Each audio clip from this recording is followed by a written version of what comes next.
After losing 2 Champions League finals in the last 4 seasons, it was back to the drawing board yet again for Juventus in the summer, after they fell short in the semi-finals of the competition in April against Real Madrid.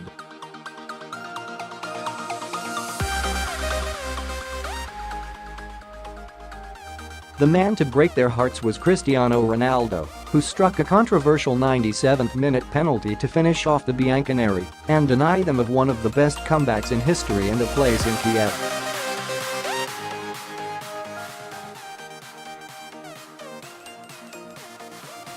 Massimiliano Allegri is desperate to win the Champions League before leaving the club after falling short in Berlin 2015 and Cardiff 2017.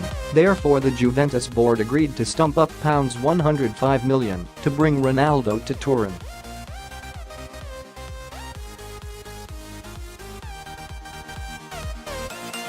Having been taken all the way in the race for the Scudetto last season by Maurizio Sarri's Napoli, the champions knew they had to keep improving and moving forward.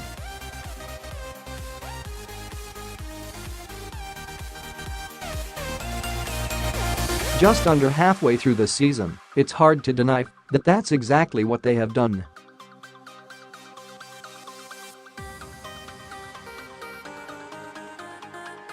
They have shot down every team before them besides Genoa, who are the only team to take points off the league leaders when they held them to a draw at the Allianz Stadium on matchday 9.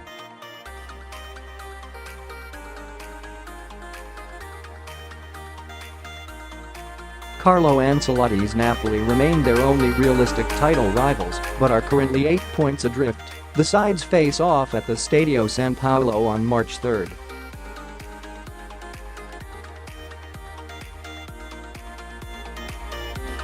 Although it took Ronaldo a little while to find his feet in Italy, their record signing has fired 11 league goals at a rate of 1 every 138 minutes.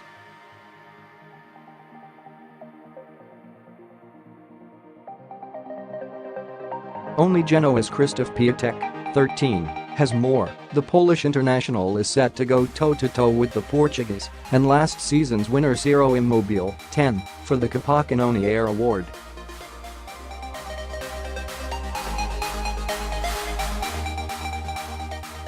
In the Champions League, Juventus topped Group H despite a late wobble as they suffered surprise defeats to underperforming Manchester United and bottom club Young Boys.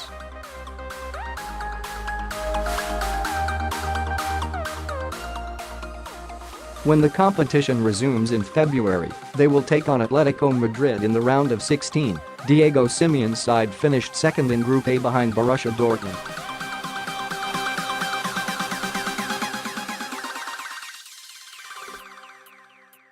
Juventus travel to Bologna in the Coppa Italia Round of 16 in January as they look to retain the trophy for the 5th successive season.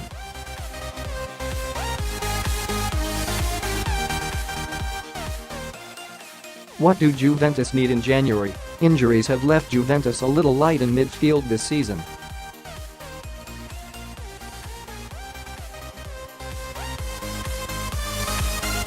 The situation has had its positives, the main one being the emergence of Rodrigo Bentancur, who starred at the World Cup in Russia with Uruguay.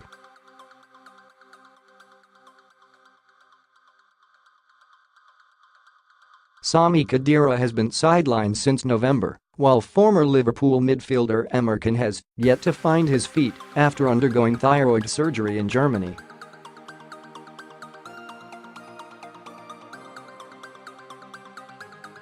Allegri possesses one of the strongest squads in world football and has sufficient depth in most areas, but he could still ask the board for another central midfielder in January.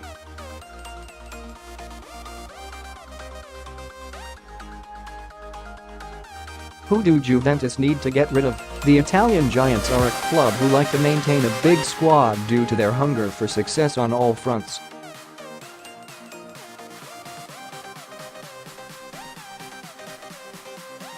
Allegri will not get rid of anyone he doesn't need to, unless they demand a move away, and with the way the season is currently going, it's generally a happy camp in Turin.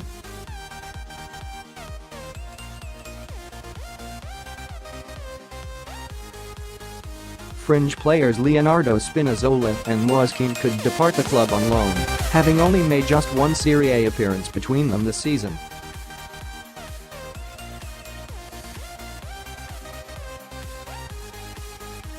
Daniele Rugani continues to be linked with a move to Chelsea, and the club will now make a decision on the 24-year-old's future. They could still offer him a new contract.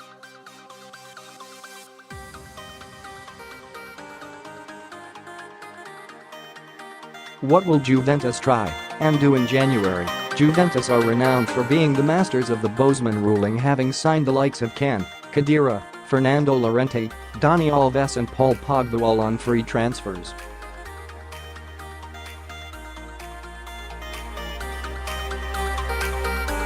The rule means that come January, any player approaching the final 6 months of their contract is allowed to talk to other clubs.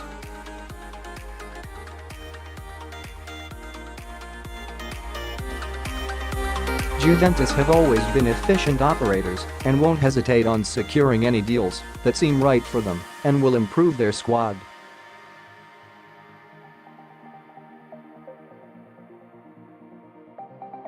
No doubt, behind-the-scenes senior figures upstairs will be mapping out their summer business, but most clubs are unlikely to let key stars leave halfway through a season.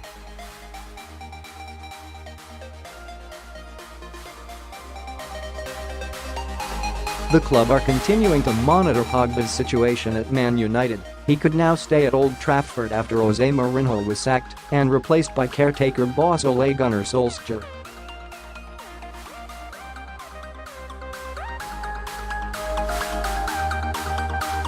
The father of Matthijs de Ligt has also admitted that Juventus is a possible destination for his son as they set to rival Barcelona for the Ajax defender.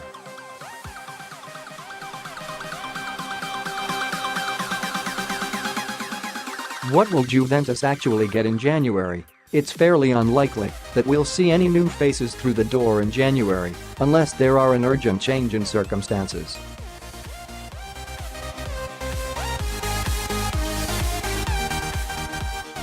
Juventus are believed to be in pole position to sign Aaron Ramsey on a free transfer at the end of the season.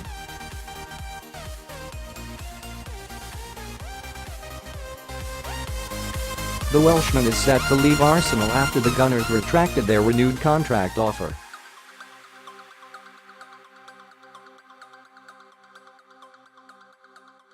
With an agreement in the region of £9 million a year close for the 27-year-old, a deal could be completed for him to arrive in the summer from North London.